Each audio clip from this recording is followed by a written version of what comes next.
Welcome to another episode of the Press Start Podcast. I am one of your hosts, Quick Freeze 4. And I'm joined by my other fabulous spooky co-host, Nostalgic Dan 1. How are you, Dan? I'm great. Tired but great. Fantastic! And my other co-host, the spooky, the most powerful purple giant in all the land, Mr. Grimace, MrTechnoSqueek himself! How are you, MrTechnoSqueek? Doing pretty good. Great news! And our special spooky guest tonight is none other than Mr. Retrosnow. How are you, Retrosnow? Pretty fucking good, man. How about you? I'm doing spooky, terrifying. Why don't you tell everybody what you do on YouTube? Sure thing. My name is Gracie. I'm a Sagittarius. I enjoy Italian food, long walks on the beach. Every now and then what I like to do is record footage and sporadically upload it to the internet. So if you guys are into video footage or the internet, I highly suggest checking it out. Sounds interesting. Sometimes it relates to video games. Wow. I'm assuming that's why I'm here, right? Yeah, we would hope so. Yeah. Okay, guys, as you can tell from my lame attempt at a Count Dracula voice, this is our Halloween special. So before we get into the spooky topic for tonight, we're going to do our regular thing, games we've been playing, and our gaming news. So let's get into that. Then we can get into some spooky, terrifying talk of video games and movies.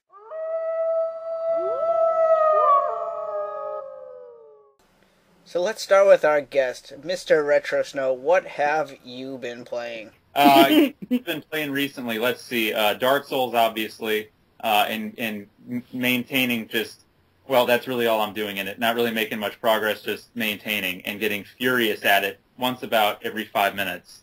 Other than that, as far as the retro stuff goes, I've been playing, been going back through the first 3 Mega Man games, as per usual, on the NES, and what else? The Final Fight series on the Super NES. And I'm really, really happy about Daytona USA finally getting ported over to the PSN, and I think it's on the 360. I'm not sure, but yeah, first time we've ever had the arcade version of Daytona, so I was pretty fucking pumped about that. So been playing the hell out of that for the last day and a half. Yeah, I was actually just talking with Kevin from the Mega Man Cave, and he was talking about the Daytona game. It's a classic, man. My favorite racing game of all time, for sure. Nice. Alright, Mr. TechnoSqueek, what have you been playing? Well, all I have been playing is Batman Arkham City. I actually beat that game, like, a few days ago. Great ending, I have to say, for myself. And my MK2 cabinet. Just been practicing up. Doing that thing. Been playing it with my stepbrother. And yeah, that is all. Who's your favorite character in MK2?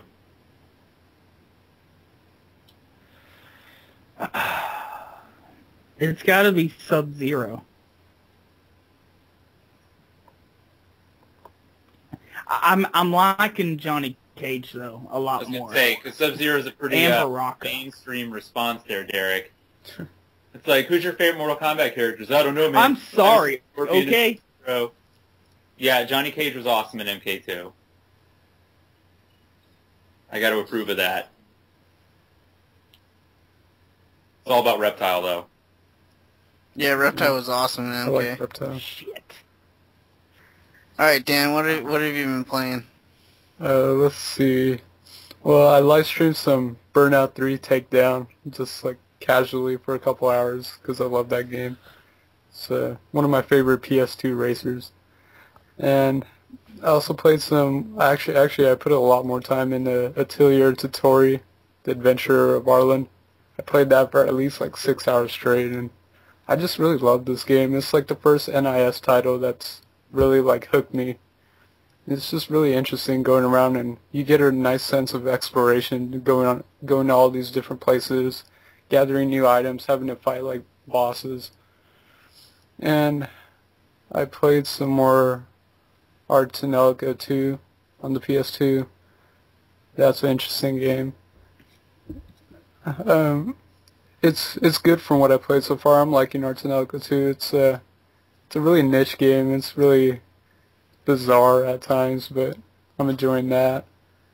And I played a little bit of No More Heroes. I think I beat the 8th assassin or whatever. But that's pretty much it for me. What about you, Clive? What have you been playing? Well, I've been playing a lot of Little Big Planet 2 with a buddy of mine, and I'm pretty sure you guys play this game, right? Yeah. Not yet. I'm still new No. to the PS3. Alright, well, I've been playing it a lot with my friends, and like that game is like really pretty much like a very good party game, because you could just like pick it up with anybody you know, and we just spent like hours goofing around, like tossing each other in like the instant kills and stuff, just goofing around. Like we were playing the main story, but like that wasn't really like our true goal doing the game. It was just one of those games you can just fuck around for hours and just goof around with your buddy. But the other game I've been playing is, like Derek, is Batman Arkham Asylum, and like him, I beat the game and I love the ending. Not gonna give it away because I don't want to spoil anything. But right now I'm just collecting all these 440 Riddler puzzles. I only need about like 100 more. And then after that, I'm going to start the game all over again, do the new game plus. Dan, I recommend you buy this game. I will when it's $20. No! I still need to play Arkham Asylum. Alright, well you can get that for $20 now too. Exactly. So, See, now I'm not going to buy it on purpose because you didn't recommend it to me. You specifically recommended it to Dan. yeah. Well, Dan for the last 2 episodes has been like, I'm not playing Batman until it's like $20. Exactly. So now I'll play Asylum. So this is like $20. And then I'll wait till City's $20. Alright, well now you have no excuse to not go out and get Batman Arkham Asylum then. I forgot one game, and Bracy would like this. How could I forget? My love for this game has been like re-sparked basically because I couldn't stand the game from when I first played it. But that's Demon Souls. Hell yeah. I started playing it again. I took your advice. Like I started a new game as a royal, and man, that made such a huge difference. Like I love being able to use magic because you could just like target enemies and just spam them with magic. And it made a huge difference, like, because I could keep my distance from enemies and whatnot. So, for the first time, I was playing as a royal, like, I started to, like, progress through the game and start to defeat, like, some of these boss demons. So, I've been really enjoying that. I'm not too far into it. I'm past, like, the Tower Knight guy, that big-ass knight that you have to fight early on. Level 1, 2, yeah. Yeah, so I beat that guy, so I can't wait to play some more of it. I think I left off where, like, I damaged that dragon, like, enough to where he flew away or something, so I don't know where to go from there. If I were you, I would go straight from, after beating 1, 2, I would go on to the 4th Archstone. Oh, I haven't tried that. I wasn't sure because, like, they were locked or whatever. Yeah, once you beat 1, 1, they unlock. Oh. So then you can go, I think you might have to talk to the little guy up the stairs, and then it unlocks all the rest of them. And then you want to do 4-1, 4-2, and 4-3 real quick. There's a really good weapon in 4-1 that you can pick up. But yeah, you're right, though. I mean, starting as a royal is awesome just because not only with the magic, but they're the only class too that starts with a magic regen ring. Oh yeah, So that's really nice to have. that was really helpful. I remember because just MP would recover casually. Yeah. Yeah, it's like at first, like I played as a knight and like I was just getting my ass kicked and all that, just getting frustrated like everyone else. I'm like, I don't really see the point of this game. It's like, aren't I supposed to be having fun or something with the game? I'm just getting pissed off. But then like as I started playing a royal, I just got addicted and like I'm enjoying myself with the game. That's awesome. I'm glad to hear somebody else is appreciating that game. It's awesome. I still like it better than the sequel, but I do like the sequel. The sequel's still good, just I don't think it's as good. Yeah, I still want to play Dark Souls eventually. But yeah, is that it, Clive? I interrupted you. Yeah, no problem. Yeah, that's all I've been playing, so.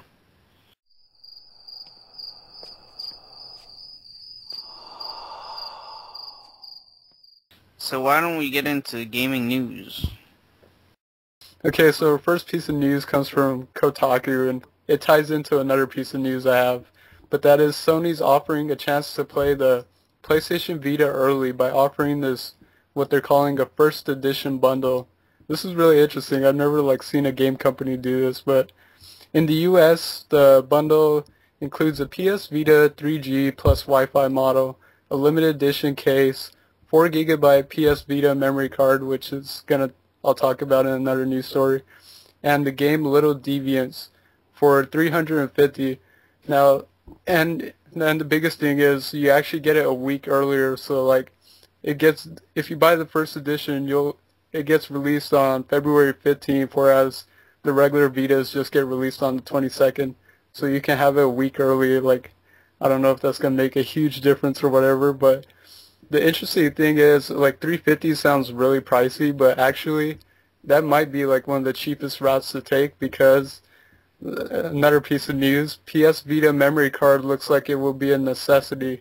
So basically, you need a PS Vita memory card to play these games. Like, some of the games won't even boot up if you don't have a memory card like in the slot.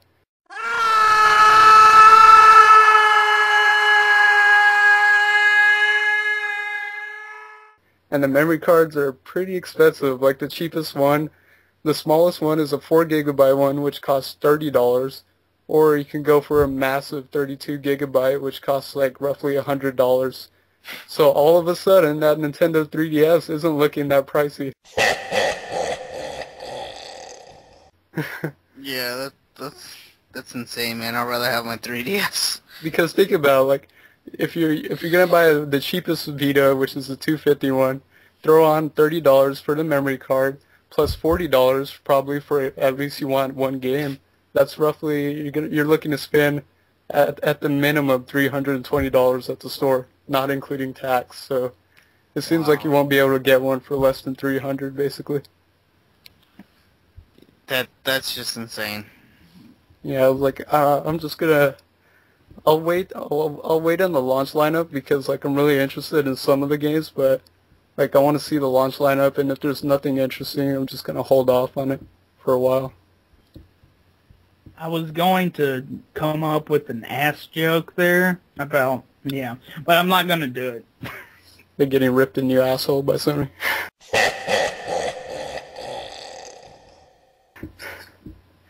Yeah. Yeah.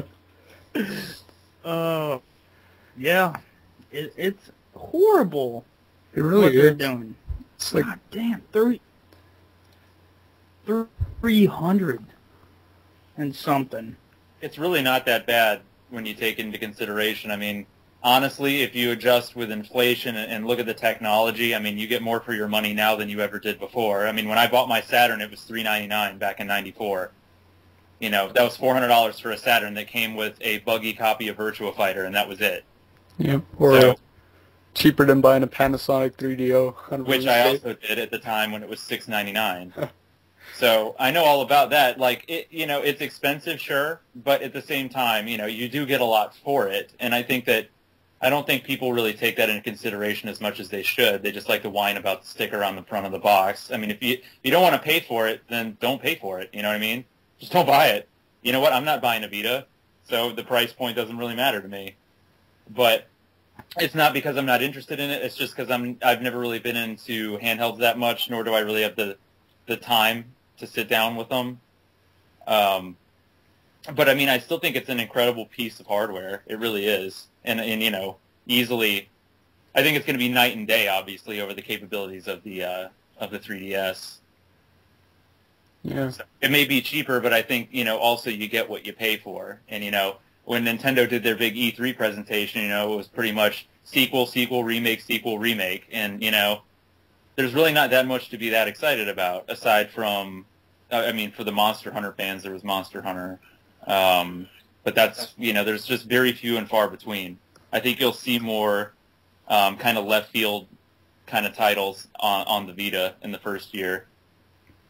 So it's all in what you want, I guess, what your style of gameplay is. But I don't know. I'll be interested to see what happens with the Vita. I might end up, you know, trying it out later on. It's not something I'll do day one, though. Yeah. The biggest thing is, like, people, especially during the economics of, like, this generation, obviously money's really tight, and just people like to, you know, complain when they see an overpriced item, which they think is overpriced. But like you said, like, if, you know, just don't buy it. Maybe it's like the 3DS and it drops in price later on and you benefit from it. Yeah, I mean, you're right, though. It's not that it's overpriced. It's that we are underpaid. Yeah. That's the problem now. It's not the price figure. It's our paychecks. So my minimum wage paycheck. Right. So, you know, that's really more so what it is. I mean, you can't scale back pricing on a lot of this stuff just because it doesn't make financial sense. I mean, you know, a lot of the components that go into, you know, I'd like to see what the production cost is on a Vita, especially with all the features that it's got. I bet you it's pretty high. Yeah, I think it is. I think it's like at least like 150 around there. Yeah, at the very least. Because I remember the 3DS was like $100 or something. Yeah. But yeah, that's my news. What about Derek? Did you find his news yet? Yeah, I did find my news. So, before Battlefield 3 came out, the EA's Origin, the install base was approaching 4 million, you know, people installing the damn service. And there's going to be third-party games on that service, which the first two are Batman Arkham City and Saints Row the Third. And so the first three companies doing this will be Capcom, Warner Brothers, and THQ, which THQ does or is doing the Saints Row, right? They're behind that series. Yes. I never followed Saints Row. Saints Row's awesome. Okay. And so Capcom hasn't released any, you know, names out there of their games that they're going to put on there, but if anyone has EA's Origin, yeah, probably. Because, you know, they love Super Street Fighter 4. Yeah. But, you know, instead of that crap, Shinobi will be leading the charge on the 3DS in November. It doesn't say when it's coming out. It just says November. And Sonic Generations will be out November 22nd on the 3DS and for North America, and the 25th in Europe. So that's awesome for everyone that's going to pick those up. I'm really excited about Shinobi. And then early next year, you will get to play Crush 3D. You know, that game that was on the PSP. I believe it's a puzzle game from Sega. They say they're going to redesign it to, you know, for it on the 3DS, and probably just put, you know, 3D in there.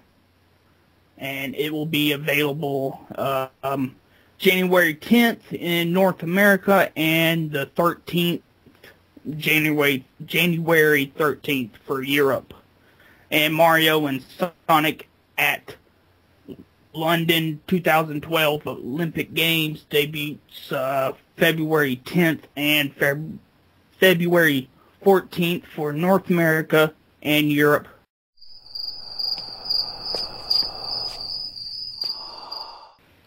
I'm sorry, dude. You never know. It's fun for like one time. You play it and you're like, oh, awesome. Oh wait, no, I don't want this. Why'd I buy it? I kind of see those games turning into like yeah. the Madden series. Yeah, they're gonna start spamming that for every game. So. Yeah, I even heard they were making like a Mario Party 9 soon, so... Yeah, it's like, how much can you do that, really? About 9 times. About 10 times, probably. 9's just an odd number to stop at, so it's gotta be 10. Mario Party X. Yeah, and then Mario Party X2. I have some gaming... that's it for me. And Mario Party Battle Network. I got some news here. I got the 3DS is actually getting a steering wheel. Have you guys heard about this at all? The hell? Oh, yeah. Yeah, the I 3DS. saw that. I gotta see this. You gotta send me the link. I wanna see this. Alright, hold on. I'll send you the link right now. But yeah, the 3DS is getting a steering wheel, mainly for Mario Kart 7. It's going to be released sometime in December. In Japan, it's going to be 1,280 yen, which is roughly about $17 over here. And what it does is your 3DS will rest inside the steering wheel, and it will use the gyroscopes within the 3DS, you know, to move your little Mario Kart around the track. And it's not going to interfere with the L or R button on top of the 3DS. It's mainly just an attachment to help you grip the 3DS as you're trying to like race around the racetrack. But I just see it as just, you know, a quick cash in, just a hunk of plastic, you know, just like the Wii wheel that came with the Mario Kart. That's exactly what it is. Yeah, it just looks like the Wiimote. With the Wiimote steering wheel. Yeah. After they get all this add-on crap all over the 3DS, within a year that thing's going to start looking like the controller for Steel Battalion. Yeah. Yeah. But There better be Steel Battalion 3D then. but like it says right here, like, it doesn't hurt portability. I'm like, are you people gonna walk around with your 3DS and a steering wheel inside your freaking pocket? No. Oh yeah, I would. Take that on the bus with me. Let's see the scares I get. I like to see you do that. I'm playing Mario Kart. But yeah, it's... Hey man, I take my Virtual Boy with me everywhere. It's a handheld system. It's a portable system. True. I can't see where I'm walking in front of, but it's a portable system. You just gotta stand still. And the other piece of gaming news is Diablo 3, the Ultimate Edition, has just been announced, and it has a whole bunch of like crazy, I don't know what you call them, add-on? No, not add-ons, but you know, just little bonuses inside. You get a art book, you get the soundtrack, you get a DVD, Blu-ray, 2-disc behind the scenes, obviously the game. You get a Diablo skull and a 4 gig USB Soul Stone for the Ultimate Edition of Diablo 3. Do you guys ever play Diablo 3 at all? Well, no, it's Nope, not out. it's not out. Well, the Diablo series, then, I'm sorry. I got a pre-release copy. It's cool. Really? Yeah. Yeah. I hate the game. Sucks. No. I want to play the Diablo games. Like, I'm not sure if they'd run on my computer or my old laptop. I don't know the settings for them. But I'd like to try them out. Yeah, I don't know. If you like Diablo, this seems like a pretty good like Ultimate Edition for like, you know, fans and stuff. How much does it cost? Does it say? It doesn't say the release date or the price at all. It just says sometime in 2012. Yeah. Which is kind of lame because I know a lot of people would like to know the date of this game, but I'm worried about Diablo 3, to be honest. Like, I was a huge fan of the first game, and Diablo 1 is still one of my favorite games of all time. I didn't really care for Diablo 2, and I know a lot of people crucify me for saying that. And I think Diablo 3, honestly, by this point, I have no more faith left in Blizzard. I honestly think that they're going to fuck it up. And really? It'll either be too cartoony or it won't. It's not going to have that same atmosphere that did, back in 95, or not 95, but back in, when did Diablo 1 come out? It was, it's pretty far back. But yeah, that was my problem with 2. For me, like, 2 was a good game, but it lacked the atmosphere of 1, and I don't think that they're going to, I don't know. I don't think that it can be as good as the first one was. I was a big fan of Part 1. I mean, you look at StarCraft 2, yeah, it was a great game, but it was essentially StarCraft 1 with a new graphical style, essentially. After all those years, that's what we got. We got StarCraft 1 with better graphics. Yeah. So we'll see. I'll still buy it, though. I will still buy Diablo 3 and give it a fair shot, but I don't know. I'm trying not to put too much stock in it right now. But is this something you would be interested in, this Ultimate Edition that I'm talking about? Oh, no, absolutely not. Just the normal one? No, I never buy special editions of anything. No. It's just like, oh, cool, more useless shit for me to find, storage spaces for. So I never buy it unless it's something that I just absolutely have to have. Like if it's something that that I really want. If there's something in there, like if it's a soundtrack that I really wanted. I'll tell you what, right now, if there was a version of Nier that had come out that had a soundtrack included in it, I would have time. Oh my god, I love that soundtrack so much. Yeah, I had to buy it separately though, and buy the disc version of it or whatever. Yeah, that's a game right there. If there was a special, pretty amazing for me to want to drop the extra cash and have a bunch of useless crap with it. Well, another thing by Blizzard, you guys heard about the new World of Warcraft expansion? I have no idea. No, I just assumed that there's probably going to be at least 5 more within the next 5 years.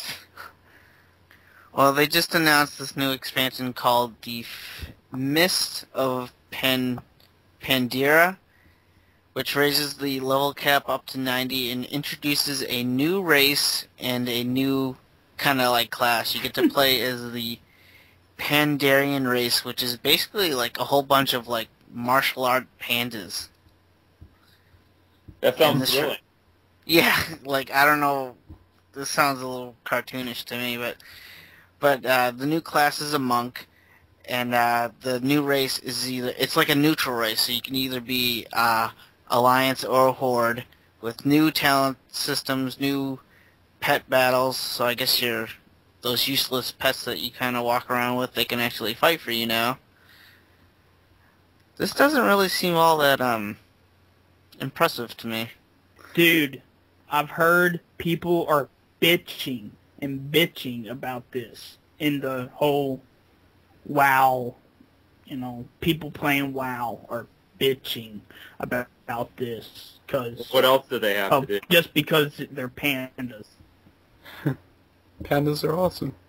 No, I don't know what to say. It's just a new race of pandas.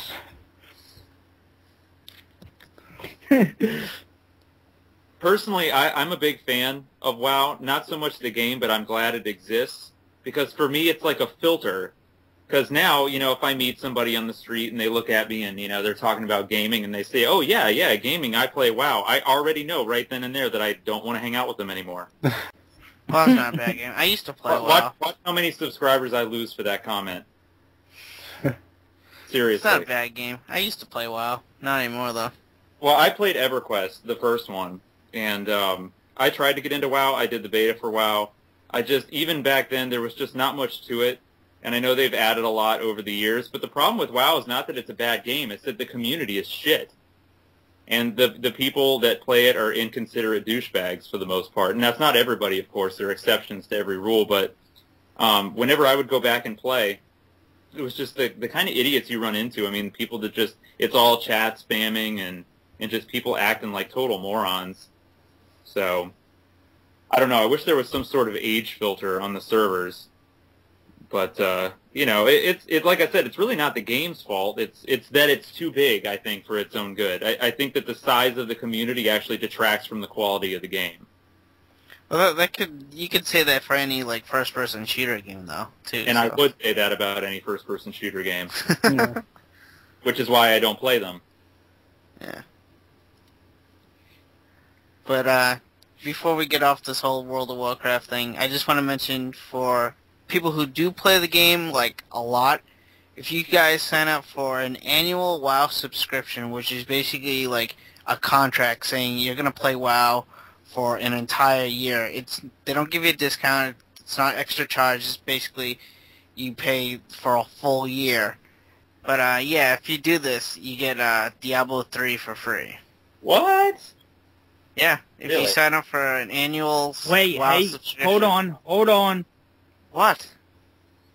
Hold Very on. So, I watched Side Scrollers Screw Attacks podcast, and they said it was you had to have had a account, like a year account, before the 18th of October.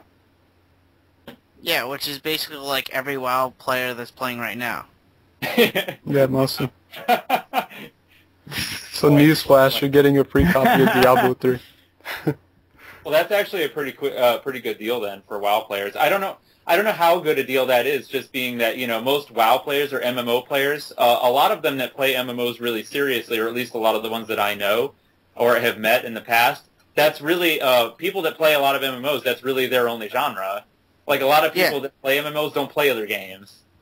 So it's sort of like, well, you're going to try and make them play Diablo? All right, go for it. But I don't know if that's going to work. It's still a cool offer, though.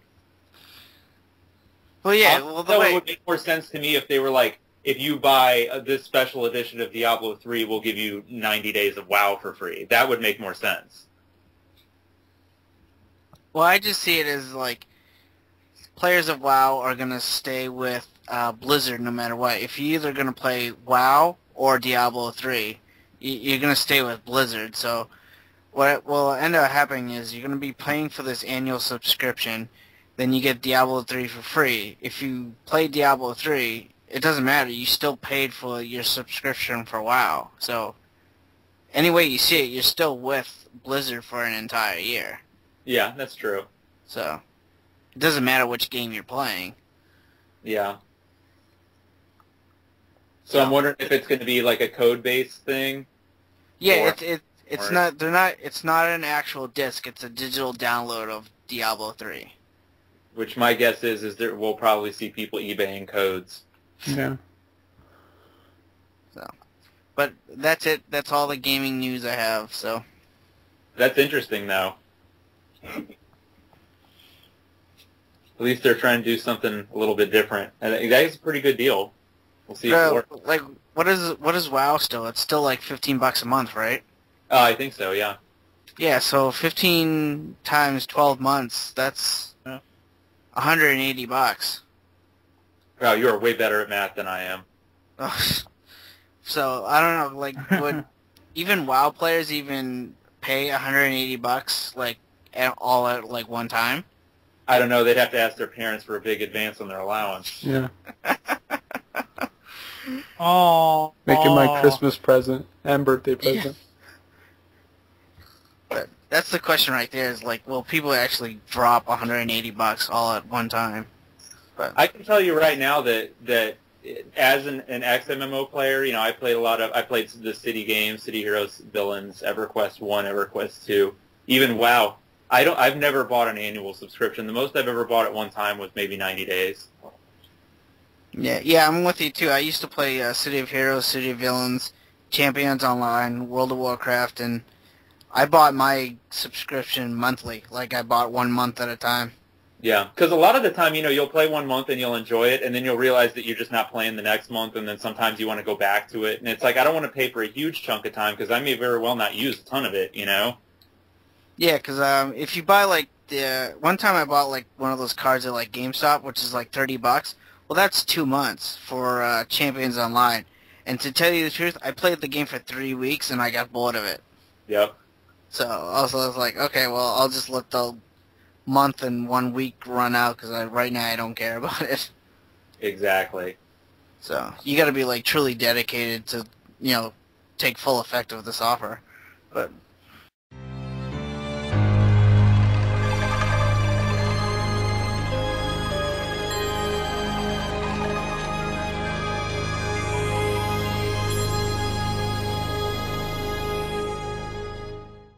So we're gonna do something a little different and special because before this podcast is released, it'll be around Halloween time.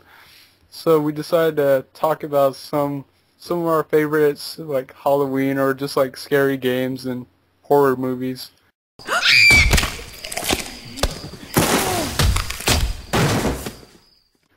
So I'll start off. I'm not big on horror movies. I don't watch like a whole lot of them, but I do like some scary games. And recently, the one I liked the most was probably Fear Files. Like I played that, and there's one of the campaigns, and one of the campaigns was really creepy. Like it's a first-person shooter, but it's like really disturbing at times. Like if you don't know the Fear series, it's supposed to be like really spooky and like kind of scary, but it did a good job, like kind of just like catching me off guard a lot of the times because it's not like Dead Space where Dead Space is really predictable. Like you know like stuff is gonna just pop out like next, but like Fear, it's really like spontaneous. Like I'll be walking around and then I'll just like it's first person shooter. I'll scan the area, nothing's there. I'll scan it again, and then all of a sudden there's like a face in the window and it's like it disappears. I'm like, what the hell's going on? Or like you're walking down a hallway and like all of a sudden your like mind trips out and like the hallway gets longer and longer. It's like that's the thing. Like in the Fear games, you're kind of battling with your own mind and you start to like lose your mind over time. So like really creepy stuff happens and then like you go back to reality, I guess you say. But it did a really good job like creeping me out. And there's another game it's like it's a Nintendo Wii game and it's by Xseed and you wouldn't think it's like a creepy game or anything judging by its cover, but that's like don't judge a book by its cover. It's called Fragile Dreams, Farewell Ruins in the Moon, and like on the cover you got like this little teenage kid or whatever, but it's actually a really creepy game if you play it. Like it almost reminds me of Silent Hill basically. The gameplay is so much like Silent Hill. It feels like Silent Hill, and like you're basically in the dark for like this whole game, like almost the majority of the game until the end. You're in these really dark hallways with no lights. There's creepy enemies. And the enemy design is really brilliant. There's like these screaming maidens that come out of like nowhere and it's just trippy. Or you go in a bathroom and like these hands pop out of the mirrors and stuff like that. It's a really disturbing game. And a lot of people would see the game's cover and just think, oh, it's just like a kiddie kind of game, but it's actually really mature and creepy. isn't that the one with the cover of the little girl and she looks kind of like frozen? No, that's Calling. Oh, okay. Yeah. It's got like a boy holding a like girl's hand. Okay, I think it's something else then. Alright. Yeah. So, what about you, Clive? Well, you mentioned Silent Hill, and I played the first Silent Hill for the PS1 back, like, when it was first released, and first thing anyone ever told me about that game was never play this game in the dark. And what did I do exactly? I played that game in the dark, and oh my god, that thing scared the living shit out of me when I played that game.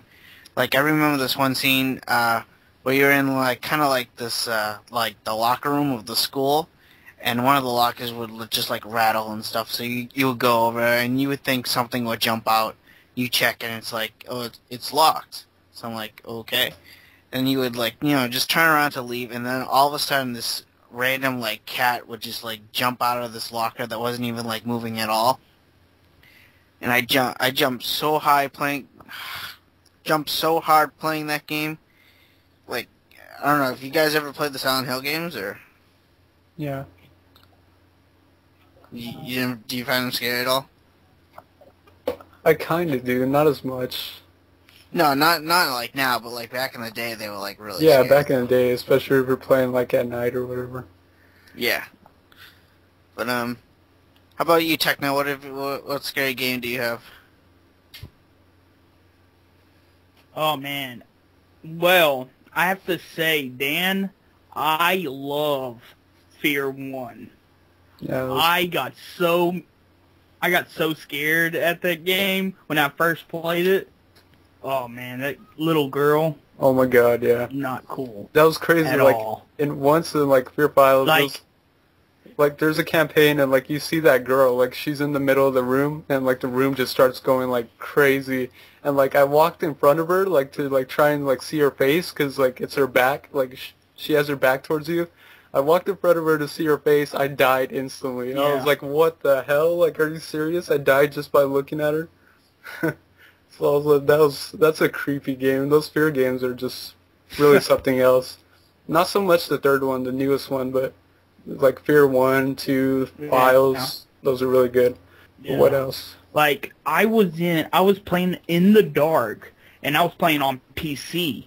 Okay, so I'm up, my face in the monitor pretty much, just looking for something that's gonna jump out, and I'm in the a vent crawling around, and all of a sudden that girl is like crawling like exorcist style, like backwards, and like crawling really fast. I'm like, oh shit, and just trying to shoot her, and then she goes away.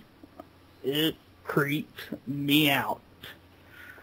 And one game I really want to buy is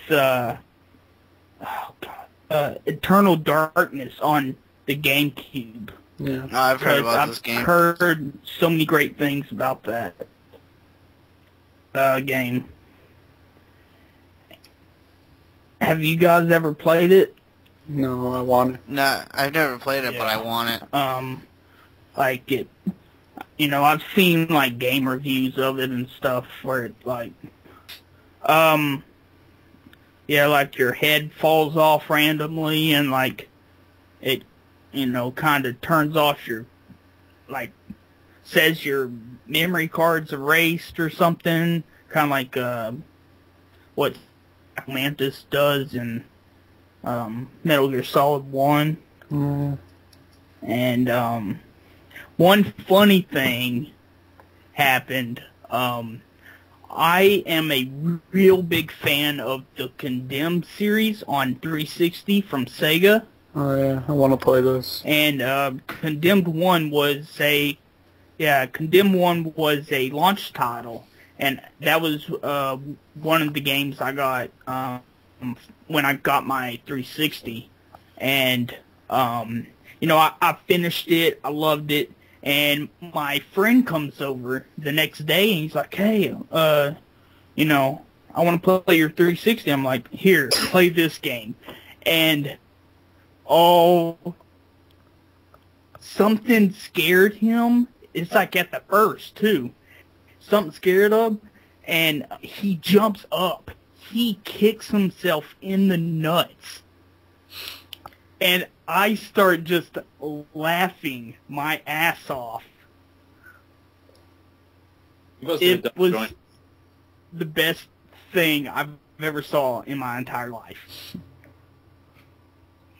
Yeah, he is.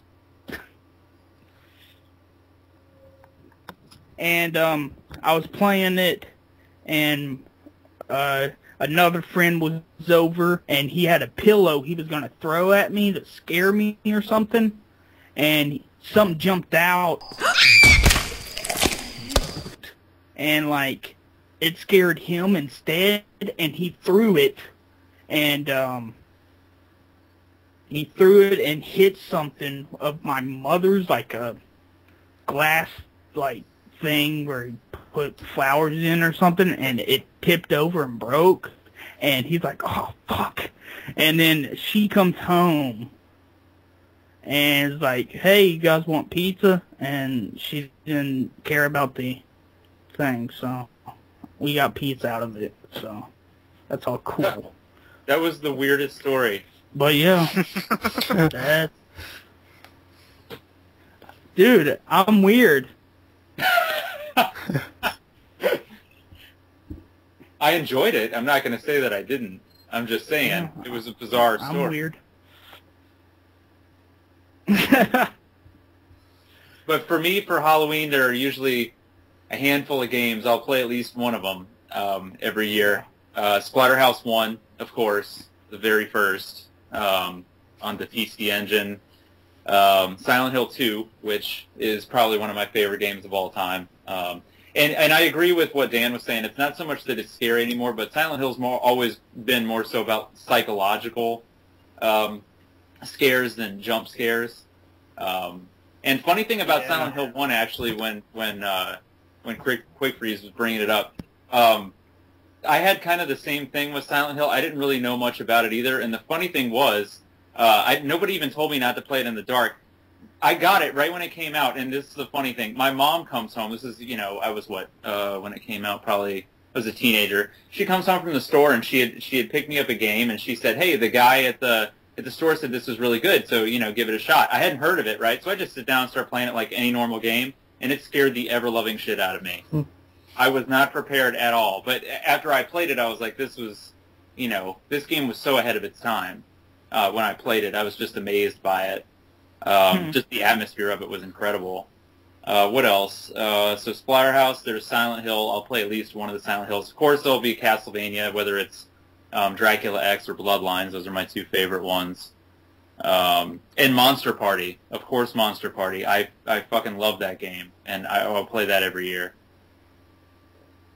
For the NES, for those unfamiliar with it. No, I've never played that game at all. Oh, it's so good. I haven't. It's so good. Yeah, it's by Bandai. Yeah. I mean, what other game can you think of where one of the bosses is shrimp tempura? Right. It's true.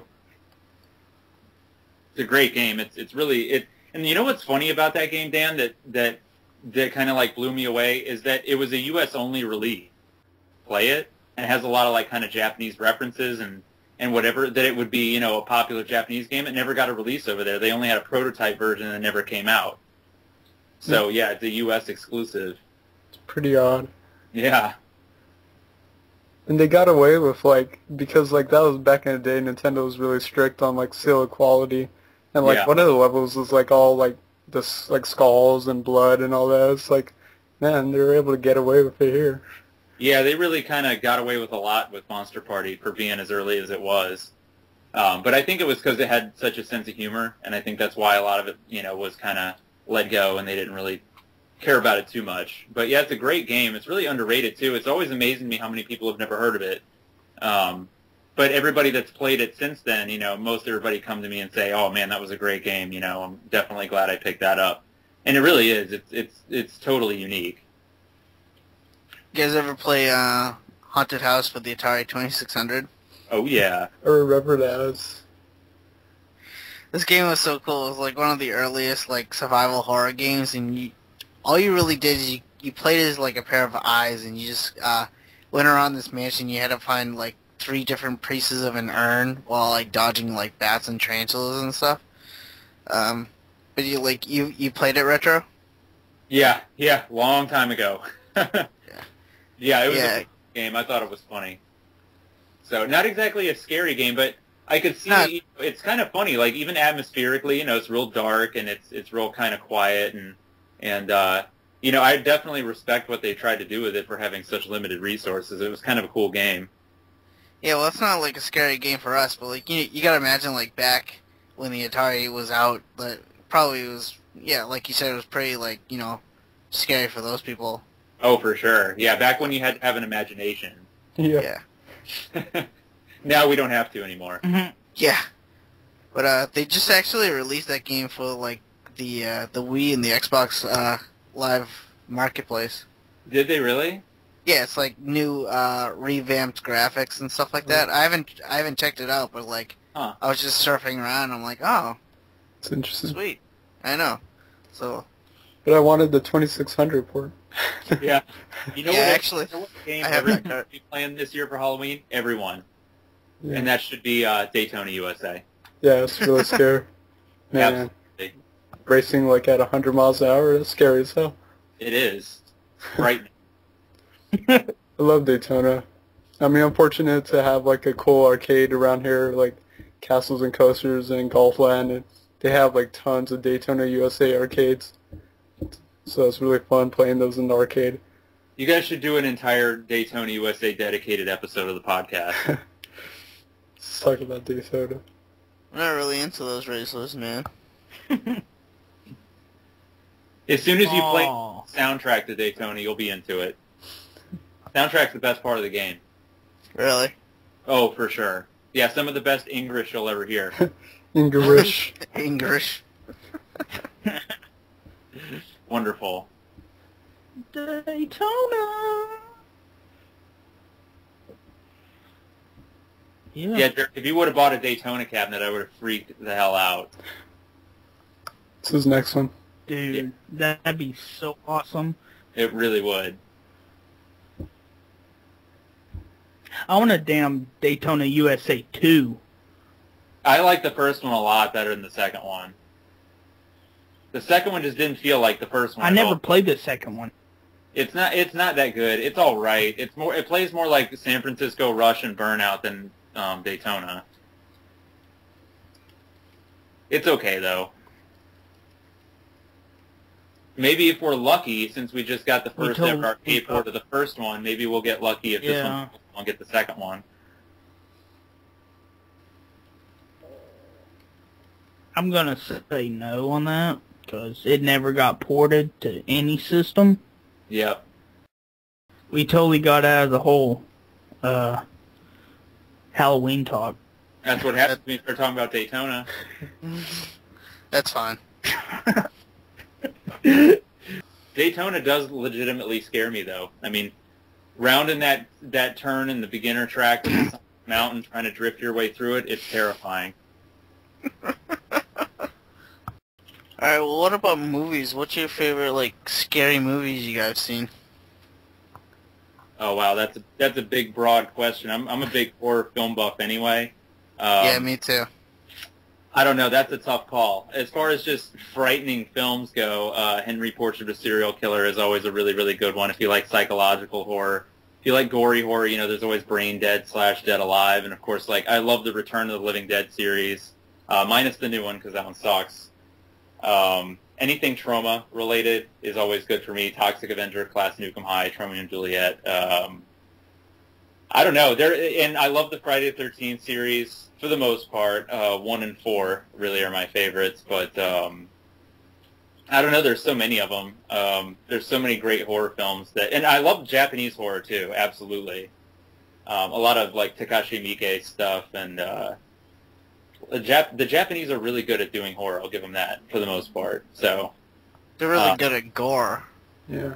They are, and the thing is you know, it's funny. I always feel like I have to go back in time to really enjoy horror films because you know we live in the age of the remake now, and that's really all most of it is nowadays. And I have no urge whatsoever to watch, you know, remakes of this movie. This is the second remake of that movie. Whatever, I don't care. You know, go back to the originals. You know, the first Texas Chainsaw Massacre was still better than any of the remakes. You know, the 1982 version of The Thing. That's the definitive version of The Thing to me. I don't care about this new one. If it doesn't have Kurt Russell in it, I don't fucking care. I actually just saw last night. Like I never got into the Halloween series, like you know the originals. I never really liked those, but you know they did the new one, the remake by Rob Zombie, and I watched the first movie, loved it because it went heavily into like Michael Myers' backstory, which I never knew about. Mm-hmm. But like last night, I watched the sequel to the remake, which is just simply Halloween 2, and that movie just absolute sucked for me. Like it was just. I agree with you 110%, man. Like I really enjoyed Rob's remake of the first movie because he was the guy who knew the material really well. Right. Yeah. Man. And I feel like with Halloween 2, he tried to cram too many ideas in too small of a box, basically.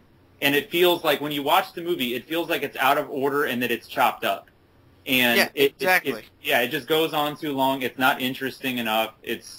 I don't know. They should have just straight up remade Halloween 2 instead of trying to add all this other crap into it. But I was really disappointed with the second one. But the first one was really good. But the thing that really pissed me off about the second one was they showed Michael Myers' face, like, not just once, but, like, at least, like, 3 or 4 times. Yeah. Well, they did in the original Halloween, the 1978 Halloween. Oh, okay. I've never seen that one, because, yeah. Well, I probably have, but, like, I just forgot about it, but like, the remake was just so damn good. I thought the second one was going to be awesome as well, but... Yeah. I actually went to the theater to go see it, too, thinking it was going to be good, and I left really pissed. But, you know, Rob was on a good streak there for a while. He's done a lot of good movies, and, you know, for him, I mean, hey, everybody hits a low point sooner or later, so... You know, I don't blame him for it 100%. You know, he was working on a lot of different stuff or whatever, and if he makes any other horror flicks, you know, I will probably see him. What did you think about the remake of Friday the 13th, then? Oh, I absolutely fucking hated it. Did you? Yeah, I absolutely despised it. Because what they try to do is cram the first 3 movies into one movie and then change a lot of the backstory. And it was really stupid. I really hated it. The Elm Street remake wasn't as bad, but it still wasn't anywhere close to the original. Well, the thing about that one I didn't like was just all the CG work they did with it. Yeah, which is unnecessary. That's what I miss from older horror films is prosthetics and, you know, the lack of CG that everybody just friggin' depends on for everything now. You know, and CG is all fine and dandy, but the thing is when you have CG gore, you can really tell that it's fake. You know, and we need more guys like Tom Savini who did, you know, Night, Dawn, Day of the Dead, you know, like the special effects masters like Rick Baker or whoever else. And we don't have those guys anymore. And, you know, now we have just computers doing it all, and it sucks. Yeah, I totally agree. Well, what about you guys, Dan and Techno? What favorite horror movies do you guys like? Well, I said before, like, I don't watch a lot of horror movies. They're not my kind of thing. I have no problem playing scary games, but movies in general, I just don't really watch many anymore. And if I do, I'm more into like comedies and stuff like that. But you know, I've seen like the original Halloween, and like I watched the original Friday the 13th when I was like a younger kid, and it scared me back then because I was young. So. How about you, Derek? So, my parents got divorced. And I was taking care, or my mom took care of me mostly, you know, and I went to my dad's on the weekends, you know, every other weekend, whatever. She is like, she does not like horror stuff at all, horror movies, whatever, but my dad loves them.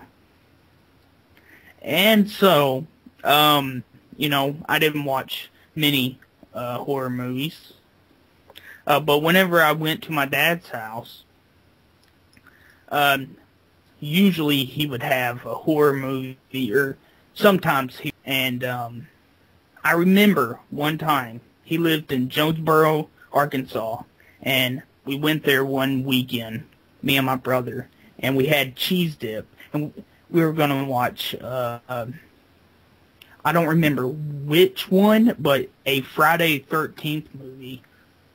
It might have been the first, but I'm not for sure. Did it have Jason in it? I don't remember, but we didn't even get to that part till I was freaked out. Before the title showed up. Oh wow! Like for the movie. Yeah, so you were scared. You were scared in like the first 5 minutes. You're scared of the opening credits. Yeah. So I jumped up, went to bed, you know, and okay. So, you know, later on I got better with it, and I like Jason now. I know a lot of people love the first Friday the 13th movie, but I really liked the whole Jason Voorhees, and the first movie is his mother. Yeah. And But I he's didn't at the really. very end. Well, yeah, and I didn't really like 2 because I didn't really like the whole him with the bag Hey man, I like the bag over his head. That shit was frightening. And you know Yeah. what? It had one of the funniest parts from any Friday the 13th, because it's the only time you ever get to hear Jason speak, and it's that crazy noise he makes when he gets kicked right in the balls. Which is the one where, I think it's the second one where, like, someone's up against a tree and he's behind it with, like, clippers or something and, like, cuts off their head right behind them. Or something. I think Yeah. that's SOOO. No. SOOO is the same one with the dude in the wheelchair. Yeah. I'm trying to remember. Yeah, that was one of my other favorite parts from 2, is when he hits that dude in the head with the cleaver or whatever, that's in the wheelchair, and then he pushes him down. Yeah, he throws it. Yeah. Yeah. I was like, wow, very nice. And, but I got, really, I don't know how you would say this. I was going to say close to Jason, but, with whenever he got the hockey mask, I was really, That and was here's a little something. I thought, Splatterhouse, whenever I was young, was like a Friday 13th game. Uh-huh. But see, I never knew about the Friday 13th game on NES. But I thought Splatterhouse. I'm dumb. Freddy freaked me out the most. Really? He freaked me out. Yeah. Like, the image I always see in my mind when I think of Freddy is, I don't know which one it is. I think it might be the fourth one, Dream Warriors, I think. That's the Dream Is Master. the name of it. Dream Warriors is the third one. Oh. Yeah, because it's Dream Warriors, Dream Master, Dream Child. then Dream Child, yeah. Oh, okay. Where, like, he, gets this guy, and he, makes him like a puppet with his veins. Yeah, that's part 3. Walks him Yeah. out of the hospital. Yeah. That's also And, the one like, he dies. TV. The Welcome to Primetime bitch. That was one of my Yeah. favorite Yeah. movies. Yeah. Yeah, he made up that line, too. That wasn't scripted. Oh, I didn't know that. That's pretty awesome. Yeah. Yeah, to me, there will never be any other Freddy other than Robert Englund, And I got nothing against Jack Earl Haley or whatever who played him in the new one. He's a good actor. I liked him in The Watchmen, but it's not, I don't know. You need Robert Englund to be Freddy. Like, everybody knows Freddy, as Robert Englund, and he needs to stay that way. I understand it's time for him to give it up. He's done, 8 movies altogether, including Freddy versus Jason. You know what movie that really scared the shit out of me was Alien. The first one? Yep. Yeah, it was really suspenseful. Yeah, no, I agree with that. Absolutely. Yeah, like, the first time I ever seen this movie, I was over at my dad's house, and, like, I don't know what goes through a child's mind, but, like, for some reason they just think, like, a single blanket could just, like, protect you from anything. And I remember I was, like, in my dad's bedroom, and I was watching that movie, scared out of my fucking mind when the little alien bursted out of the guy's chest. I was hiding underneath this blanket with only, like, a small peephole where I could let one eye watch the TV screen. And every time I've seen an alien in that movie, I quickly covered myself in that blanket. I'm like, this thing's not going to get me. I'm hiding under this blanket. There's no way it can get me. But yeah, that movie scared the shit out of me when I first saw it. It was a great movie. Yeah. Though I still like the second one the best, though. I'm a big fan. Yeah. I agree with you, yeah. Hell, I could watch those movies now and laugh at them, but... Yeah. There's very few that still hold up. Poltergeist is one of them. The very first Poltergeist, I think, still holds up really well today. That was a scary, scary fucking movie. You know what's kind of like, another one that's kind of like, psychological is, The Shining. Oh, absolutely. I don't even consider The Shining a horror film, though, really. Well, it's like a suspense kind of horror type of thing. Yeah. It was great, though. It was like, the thing about The Shining is it makes you uncomfortable, you know? And I think that's what it does so well. Great, great movie. Which one, there's two versions that I know of. Have you seen, which one have you seen? Like, there's the Jack Nicholson one, and then there was the one with the guy that used to be on Wings. Oh, yeah, I know what you're talking about. Yeah, and I've actually seen them both, and I wish I could go back and take the time back that I watched the remake, because there's nobody that could have done that movie better than Jack Nicholson. That's the best version, all day. No, I agree. I actually own them both, but yeah, I prefer the Jack Nicholson one. He's just pure creepy in that movie. Oh yeah. Dan's a little quiet, so. Like I said, I don't have anything to say on horror movies.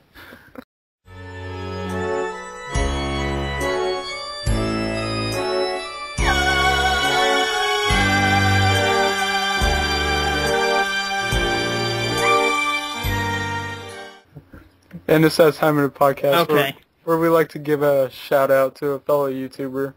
And I'm actually going to do it this week. I'd like to shout out Will, aka Max Impact 24. His show is called The Game Over Club, and he does a lot of really good reviews, and he's one of the few who like really goes in depth with the Game Boy. He really likes the Game Boy a lot, so he's done tons of Game Boy like reviews over some obscure Game Boy games, and recently he's done some 64 games, and he's starting to do like some different systems now, but he's just a really awesome guy, and he's got a really great personality. He's just, you know, a really down-to-earth person, so if you... Yeah, really cool guy. I definitely recommend him, too. Yeah. So definitely check him out, support him, check out his channel, and sub. That'd be awesome. Yeah. Yeah, I actually found him because he did the whole Game Boy stuff. Yeah. Go ahead, cool. Techno. Break someone's legs. Oh, yeah. I'm going to break their legs. I'm going to break their kneecaps with this Mountain Dew Game Fuel Call of Duty Modern Warfare 3 bottle that I drank like 2 days ago.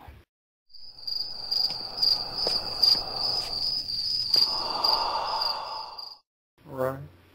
You're going to have to swing that really hard. Yeah. You have to shoot it out of the gun. Or just freeze it. Throw it in the freezer and then hit him with it. Do you imagine how much force you're going to have to apply with hitting someone with an empty bottle? It's going to have to be shot out of a cannon. Question time! There we go. Yeah, it's question time! Awesome. Awesome. Okay, our first question comes from Michael, and he asks, if you could cosplay as any character for Halloween, who would you cosplay? By the way, TechnoSqueek should dress up as Grimace. Yeah, I agree with that. I totally agree with that. Yeah. That would be amazing. You guys are assholes.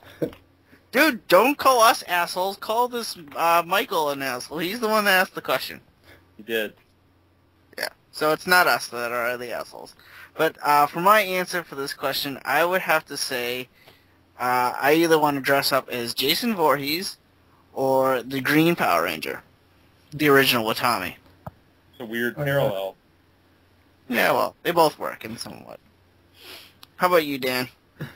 This is from video games or what? I would be from anything. Mine weren't from video games. Okay, so I'll do video games. I would probably cosplay as Yuri Lowell from Tales of Vesperia. He's the main hero in the game. Or I'd get a cardboard box and try and walk around like Metal Gear Solid or something. It's just like put it on like over my head or something and just like, randomly stop and like kneel down and just like a random box. It just appears. I think that would be awesome. What about you, Techno? Are you going to be Grimace? No. Why not?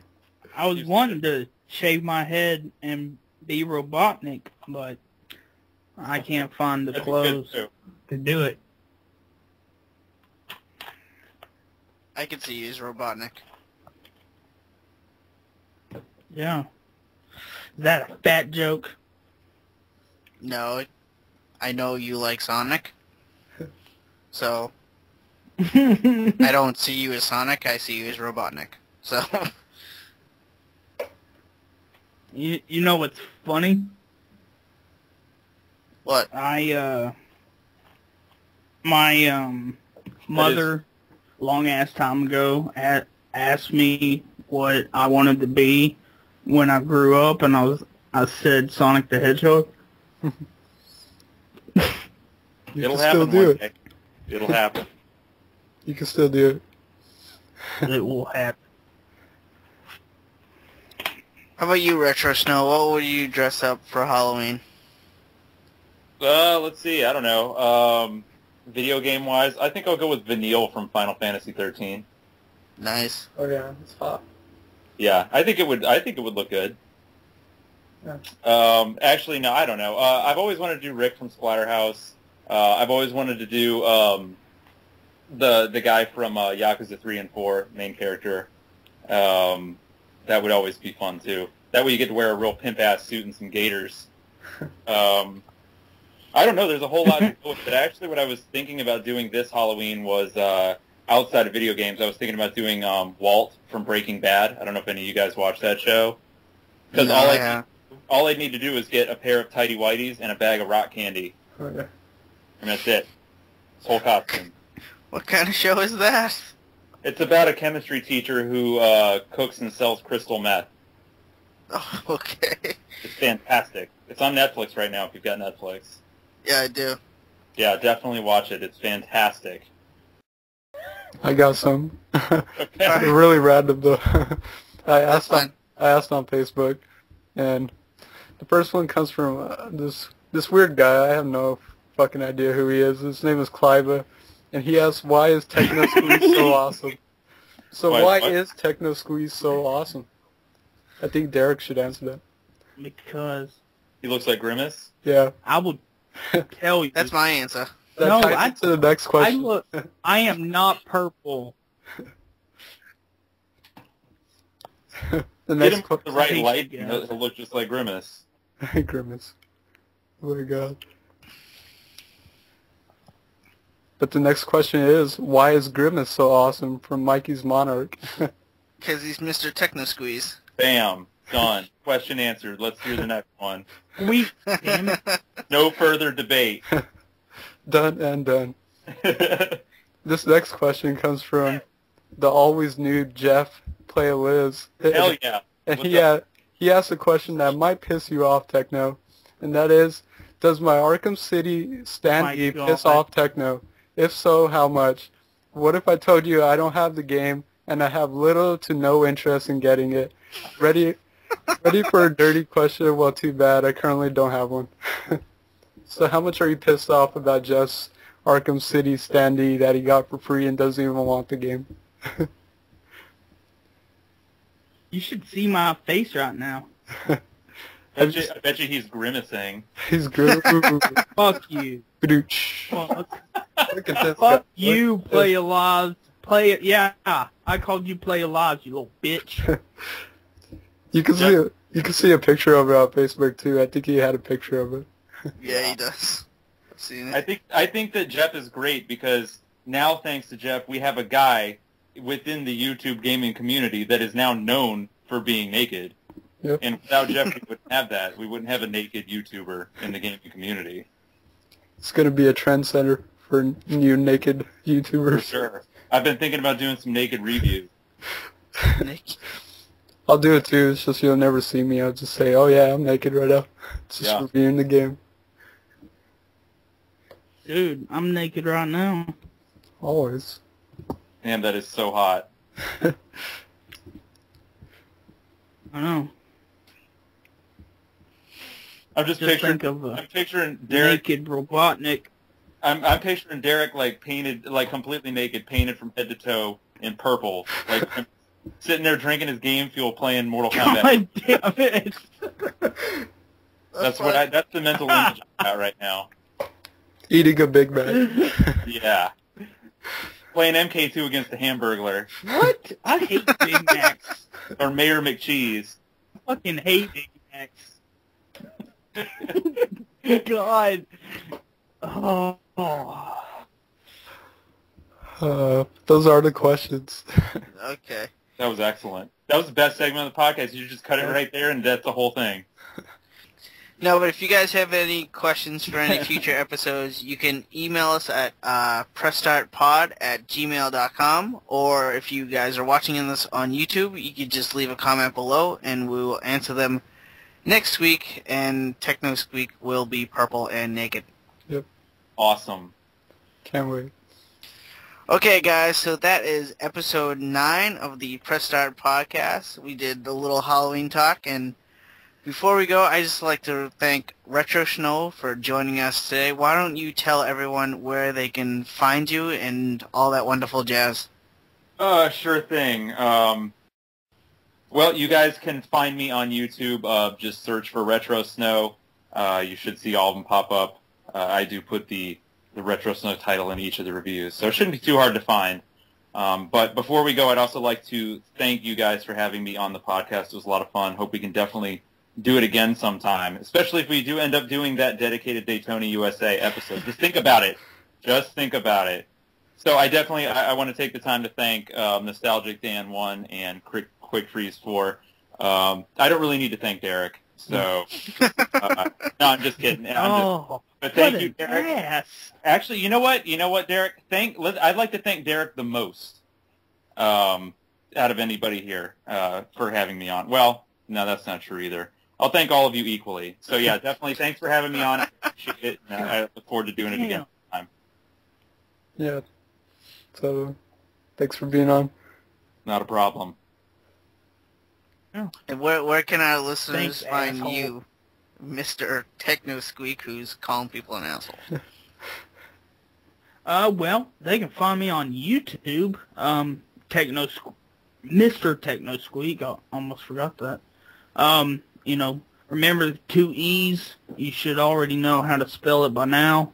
If you don't, go back to kindergarten, And I'm on Twitter. Yeah, same thing. Remember 2 E's. What about you, Dan? They can find me at YouTube. Oh, no way. They can find me at YouTube/NostalgicDadWood, and they can follow me on Twitter and find me on Facebook as Nostalgic Dan, and follow me on Twitch.tv for live streaming, which I'm starting to do a lot more. I'm starting to get addicted to live streaming, so much so that it might be hurting my YouTube channel, but I love live streaming, so you can find me as Nostalgic Dan on there. And I'd like to thank Grimace, just to thank him. He's a pretty cool guy. And where can our listeners find you live? Well, they can find me also on YouTube as QuickFreeze4, and that's the number 4. And I also have a Facebook, kind of like a community fan page. Just search QuickFreeze's Game Room, and you can like me there. I do recent updates on what I'm working on and what we're doing on this podcast. So that's where you can find us. Sweet. And recently, I may have already mentioned to you guys that I've been talking to Don Raiden, and he's been featuring the Press Start podcast on his website called theaveragegamershow.com. And there you could either live stream the episodes, or you can download each episode of the Press Start podcast. So I just want, if he's listening to this right now, I just want to thank Mr. Don Raiden for doing that for us. So yeah, it's a really cool website. He's put a lot of work into that website, and it's an incredible looking site. So Yeah, we really appreciate that. Yeah. But again, guys, that will be episode 9 of the Press Start podcast, and it was our Halloween episode. So before we go, we just want to say Happy Halloween to everyone who is listening to this right now, and we just want you to be safe out there. Yeah. Watch out for Grimace. Watch out for Grimace. Oh my! He will get I'm gonna you. eat you. He's the scariest thing ever. He's right there. He just said he'll eat us. Everyone hide your children. That is episode 9. Thank you guys for sticking it out and listening to this. Bye, Bye. guys. Bye, guys. 135 subscribers. Bye. Bye. All right, Bye, Grimace.